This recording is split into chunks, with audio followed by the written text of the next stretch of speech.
காதல்ங்கிறது அப்படி இருந்தது, இப்ப வெறும் மேட்டர் ஆயிருச்சு. வாழ்க்கையில அழகுன்னு சிலது இருக்கு. எதிர்காலம், பாதுகாப்பு எல்லாமே கேள்விக்குறியாக இருக்கிற ஒரு உலகம் இன்னைக்கு இருக்கு. அந்த உலகத்துல நீங்கள் மாட்டிக்கொண்டிருக்கிறீர்கள். உங்களை குற்றம் சொல்லுவது அல்ல என் நோக்கம். அது எப்படி உங்க தப்பாக இருக்க முடியும்? எதுக்கு படிக்கணும்? நல்லவங்களா இருக்கிறதுக்கா? உங்க பக்கத்து வீட்டு பையன் கனடாவுக்கு போயிட்டான், இத்தனை டாலர் சம்பாதிக்கிறான்.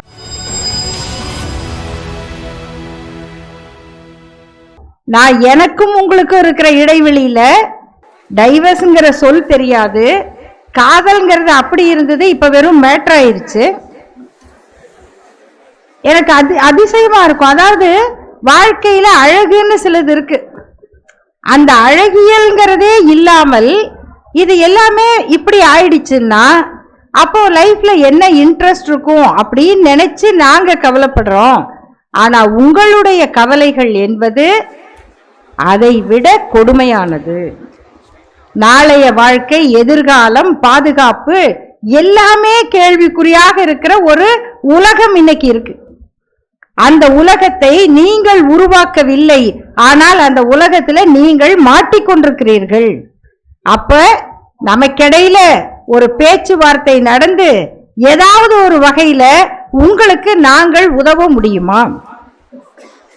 உங்களை குற்றம் சொல்லுவது அல்ல என் நோக்கம். அது எப்படி உங்க தப்பாக இருக்க முடியும்? அம்மா அப்பா என்ன சொல்றாங்க? இருக்கிறதுல பெஸ்ட் எஜுகேஷன் எதுக்கு? எதுக்கு படிக்கணும்? நல்லவங்களா இருக்கிறதுக்கா?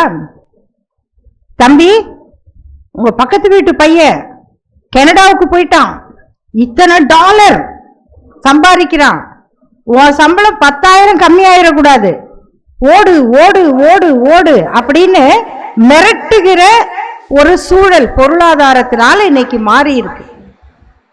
உலக போர்கள், எப்ப போர் வரும் இதெல்லாம் நமக்கு தெரியாது. எப்ப உலகம் அழியும் இதுவும் தெரியாது. இப்படி பாதுகாப்பற்ற சூழலில் எதிர்காலத்தை நோக்கி பயணப்படுகிற இன்றைய தலைமுறையின் கவலை எங்கள் கவலையை விட பெரியது. உங்கள் பொறுப்புகள் அதை விட பெரியது. அந்த அக்கறையோட தான், கவலையோட தான் உங்களை நான் பார்க்கிறேன். அப்ப நமக்கு என்ன தெரிஞ்சுக்கணும் அப்படின்னு சொன்னா, கவலையே படாத, நமக்கு ஒரு வரலாறு இருக்கு. நம்ம எப்படி வந்திருக்கோம், நம்ம இப்படிதான் இருந்தோமா, நம்முடைய முன்னோர்கள் எப்படி இருந்தாங்க, இதெல்லாம் கொஞ்சம் தெரிஞ்சுக்கிட்டீங்கன்னா கொஞ்சம் ஈஸியா போலாம். அவ்வளவுதான் இந்த கனவுனுடைய நோக்கம். நீங்க தமிழ் கனவு, மரபு, பண்பாடு இதெல்லாம் போட்டு காமிக்கும் போது இயற்கை ரொம்ப அழகா காட்டப்படுது. அவ்வளவு இயற்கையா இருந்திருக்காங்க. ஆனா அந்த எந்த காலமுமே நன்றாக தெரிந்து கொள்ளுங்கள், எந்த காலமும் முற்றுமுழுதாக மனிதர்களுக்கு வளத்தை மட்டுமே கொடுத்துதா, நிம்மதியை மட்டுமே கொடுத்துச்சா அப்படின்னு பார்த்தா ரெண்டையும் சேர்ந்துதான் கொடுத்துச்சு. நம்ம கிட்ட அறிவியல் இருந்தது, அறிவியல் தொழில்நுட்பம் இருந்தது. ஒரு சின்ன கேள்வி கேட்கிறேன். உங்களுக்கு தெரிந்து தமிழ்நாட்டினுடைய சிறந்த கட்டடக்கலைக்கு எடுத்துக்காட்டியது ஒருத்தர் எழுந்து சொல்லுங்க. அங்கிருந்து சொல்லுங்கப்பா. தஞ்சை பெரிய கோயில். தஞ்சை பெரிய கோயில் தான் சிறந்த கட்டடக்கலை அப்படின்னு சொல்றவங்க எல்லாம் கை தூக்குங்க. மகிழ்ச்சி. சரி, வேற ஒரு பேர் சொல்லுங்க யாராவது. கல்லணை. உங்க பேரு? இப்படி வாங்க, நல்லா கை தட்டுங்க, பரவாயில்ல, வாங்க.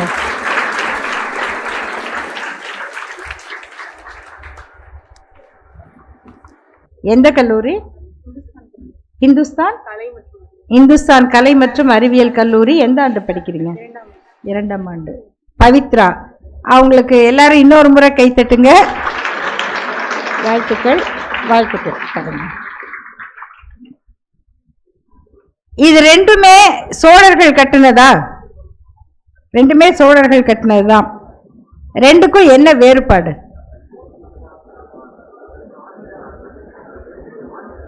என்னப்பா? அது ஆன்மீகம், இது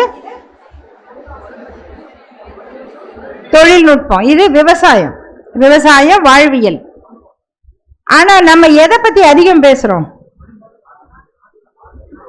உங்களுக்கு வாட்ஸ்அப்ல எல்லாம் வருதே கட்டடக்கலை பத்தி, எதுலையாவது கல்லணையை பற்றி வருதா? பெரிய கோயில் பற்றி வருதா? இது இது எங்க நடந்தது அப்படின்னு கொஞ்சம் மனசுல வச்சுக்கோங்க. ரெண்டாவது, நம்முடைய புராணங்கள்ல இலக்கியங்கள்ல விமானம் அப்படின்னு இருக்கா? விமானத்தை பத்தி இருக்கா? எதுல இருக்கு? நீங்க இல்ல, யாராவது மாணவர்கள் சொல்லுங்க. வாங்கப்பா, இங்க வாங்க. தெரிஞ்சவங்க தைரியமா வந்துடலாம்.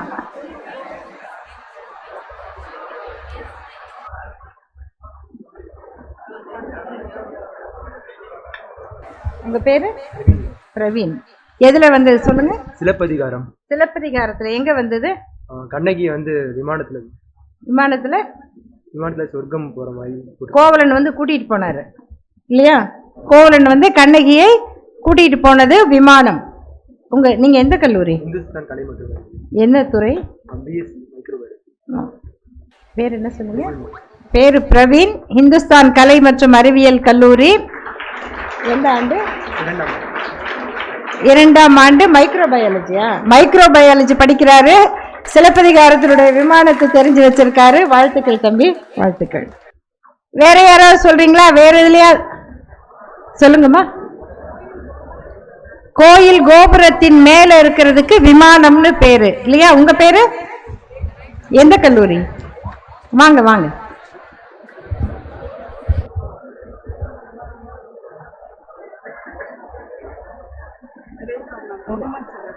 முகமது சதக், கை கொடுங்க பாப்போம். முகமது சதக் கலை அறிவியல் கல்லூரி. ரேகா பேரு. கோயில் கோபுரங்களுக்கு விமானம்னு பேரு. அதுவும் சரிதான், மகிழ்ச்சிப்பா. அப்புறம் ராமாயணத்துல எல்லாம் படிச்சிருக்கீங்களா? கேட்டிருக்கீங்களா? ராவணன் வந்து எதுல வந்து கடத்திட்டு போனாரு? விமானத்துல வந்து கடத்திட்டு போனாரு. சரி, இதெல்லாம் ஏதோ காலத்துல கற்பனைப்பா. ஏதோ காலத்துல இருந்து கூட இருக்கலாம். நம்ம இன்னைக்கு அதை கற்பனை நினைக்கிறோம். ஆனா அப்படி ஏதோ ஒண்ணு இருந்திருக்கு அப்படின்னு வச்சுக்குவோமே. ஆனா விமானம்னு நம்ம இன்னைக்கு பறக்கிற விமானத்தை வடிவமைத்து கண்டுபிடித்தவர்கள் யார்? ரைட் சகோதரர்கள். அவங்க நம்ம ஊர்காரங்களா? இல்ல. அப்போ விமானம்னு ஒண்ணு எழுதி இருக்கோம். இப்படி பறந்து போகுங்கிறது கலைகள்ல வந்திருக்கு.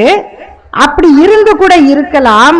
ஆனா ஒரு பிசிக்கல் ஏரோப்ளேன் அப்படிங்கிறத நாம வடிவமைக்கல. ஆனா பிறகு என்ன சொன்னாங்கன்னா, அதற்கான குறிப்புகள் எல்லாம் தஞ்சை சரஸ்வதி மகால்ல இருந்தது. இங்க வந்தவங்க அதை எடுத்துக்கொண்டு போய் தான் இதை கண்டுபிடிச்சாங்க அப்படின்னு படிச்சிருக்கீங்களா? வரும் நிறைய.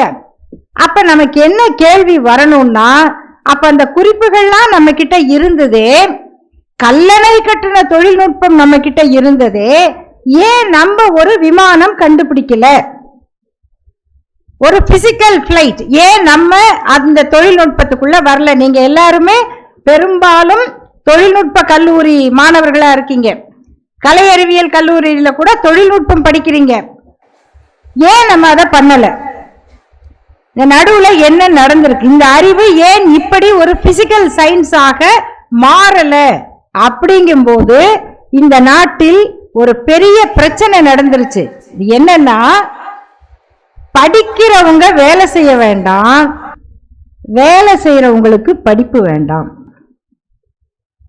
இப்படி வந்ததா இந்த பிரிவு? படிக்கிறவங்க உடல் உழைப்பு செய்ய மாட்டாங்க. நிறைய பேர் இப்ப கூட சொல்லுவாங்க, சார் எல்லாரும் படிச்சுட்டாங்க, எல்லாரும் என்ஜினியரிங் காலேஜ் பண்ணிட்டாங்க, எல்லாரும் டாக்டர் ஆகுறாங்க, அப்ப யாருங்க இந்த தெரு கூட்டுறது? கிளீனிங் வேலைக்கு ஆள் கிடைக்கல சார் சொல்றாங்கல்ல. இப்படி சொல்ற யாராவது சார் உங்க பையனை அந்த வேலையில சேர்த்துருங்க, ஊர்ல ஆளே இல்லைங்க, தயவு செய்து உங்க பொண்ணை இந்த வேலைக்கு படிக்க வைங்க சொல்றோமா? சொன்னா செய்வாங்களா? ஏன் செய்ய மாட்டாங்கன்னா அந்த வேலைக்கு மதிப்பு கிடையாது. சம்பளம் கூட கொடுத்துடலாம், ஆனா மரியாதை இல்லை. அப்ப உழைப்புக்கு மரியாதை இருக்கணும் இல்லையா? உழைப்புக்கு மரியாதை இல்லாமல் வெறும் படிப்புக்கு மட்டும் மரியாதை, அதுவும் படித்தவர்களுக்கு உழைப்பு கிடையாது. அவங்களெல்லாம் ஐயோ அவங்களா அப்படிங்கிற மாதிரி ஆயிட்டோம்.